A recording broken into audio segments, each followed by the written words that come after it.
In this lesson, we're going to cover load sharing mirrors.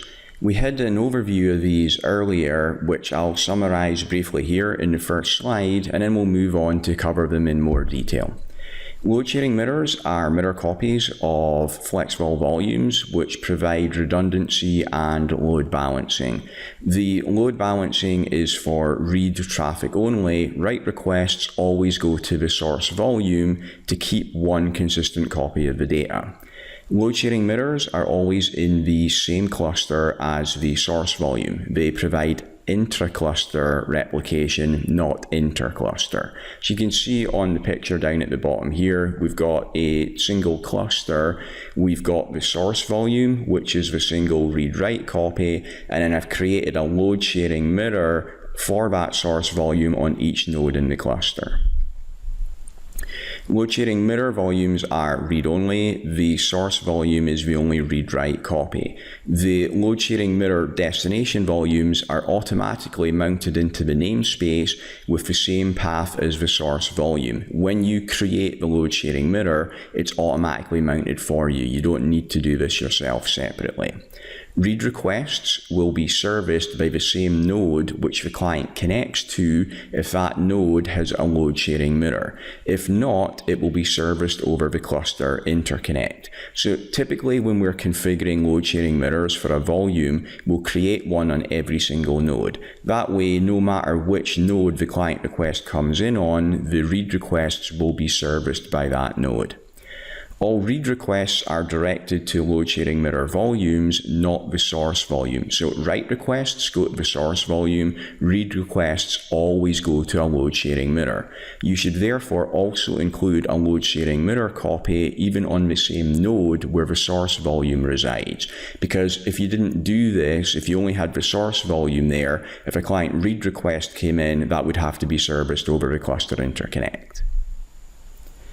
To make write changes, clients must access the source volume by using the special .admin path.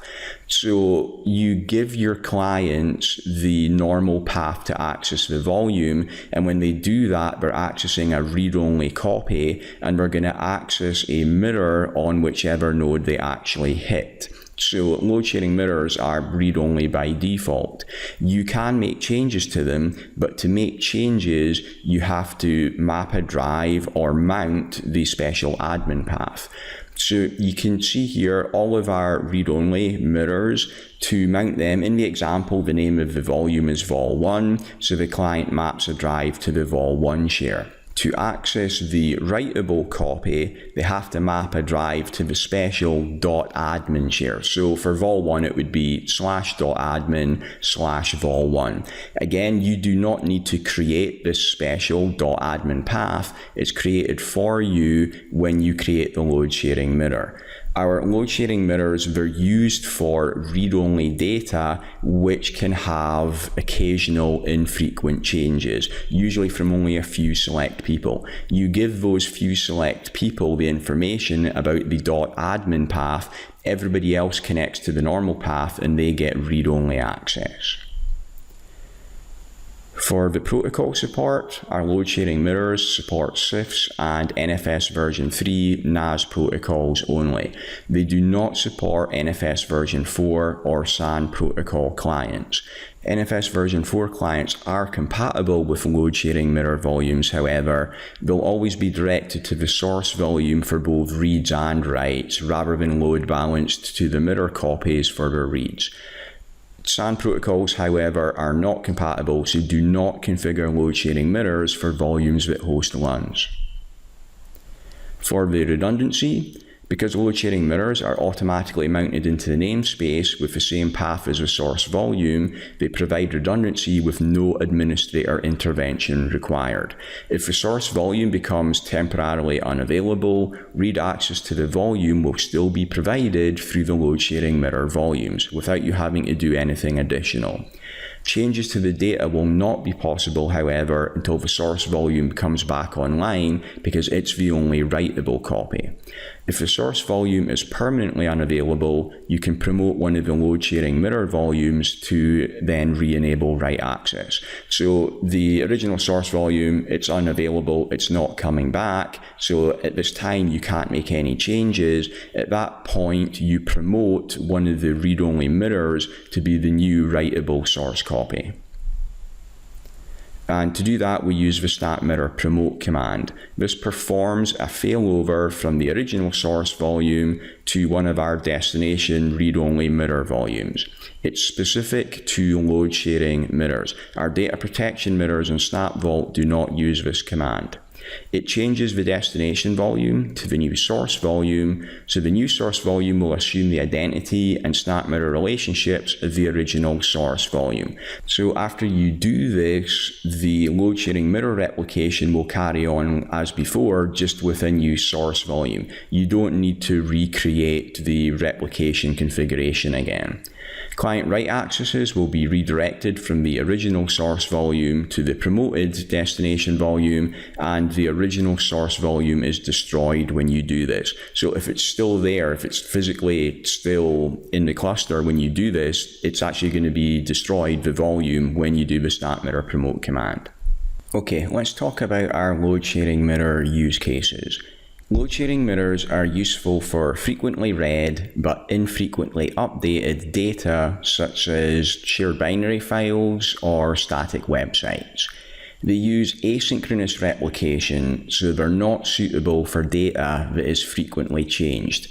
Client read requests can access out-of-date data between replications, so we don't want that happening, so we don't want to be having a lot of changes going on there. Also, to be able to make changes, your users have to be coming in on that special admin path. So normally we're not going to give that to many users, we're not going to have many changes happening there. You can use load sharing mirrors on volumes that have a mix of both NFS version 3 and NFS version 4 clients. So load sharing mirrors, they are compatible with NFS version 4 clients, but those clients will always use the source volume. They won't use the mirrors. So don't configure load sharing mirrors on volumes that have got NFS version 4 clients only, as you'll only be wasting disk space. You'll be creating mirrors that are never going to be used. One of the use cases that is actually a best practice, so you're supposed to do this, is configuring load sharing mirrors for your SVM root volumes. If the root volume of an SVM is unavailable, NAS clients can't access the namespace and therefore cannot access any data in the SVM. They won't be able to access any of its volumes. For this reason, it's a best practice to create a load sharing mirror for the root volume on each node in the cluster to give you good redundancy. This ensures the namespace remains available in the event of a node outage or failover.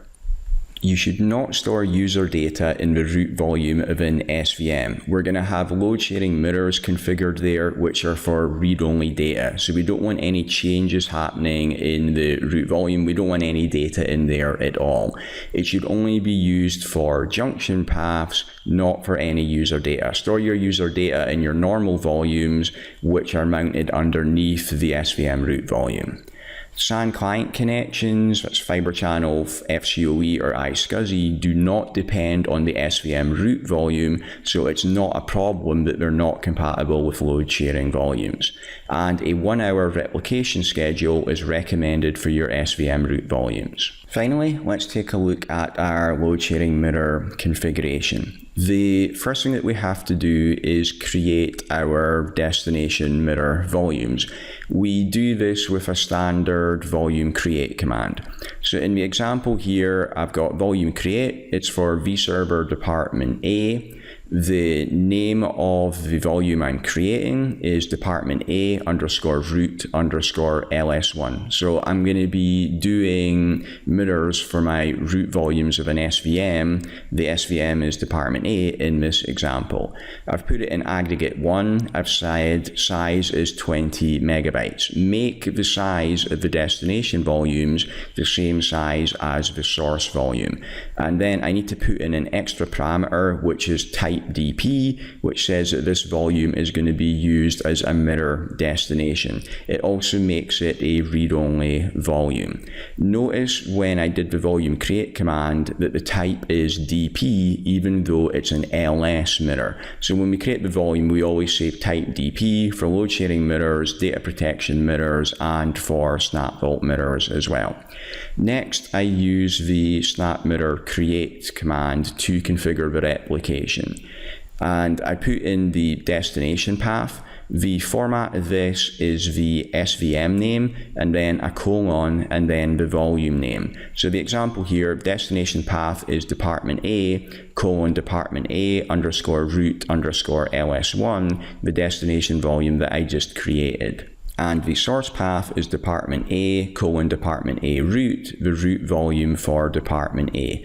The type now is LS, so it's when you do the snap mirror create command that the type will be either LS, DP, or XDP. We're configuring a load sharing mirror here, so it's type LS, and then specify the schedule. Recommended schedule for our SVM root volumes is 1 hour. The volume create command and the snap mirror create command, I need to do that for every single destination volume. Recommended is to do one for each node. So if I had a 4-node cluster, my volumes would be department A root ls1 on node 1, ls2 on node 2, etc. Okay, after we've done the snap mirror create command, that configures the replication, but it doesn't actually start it yet. We need to initialize it. The command to do that is snap mirror initialize lsset and then specify the source path. This will kick off the replication for every destination volume for that source volume.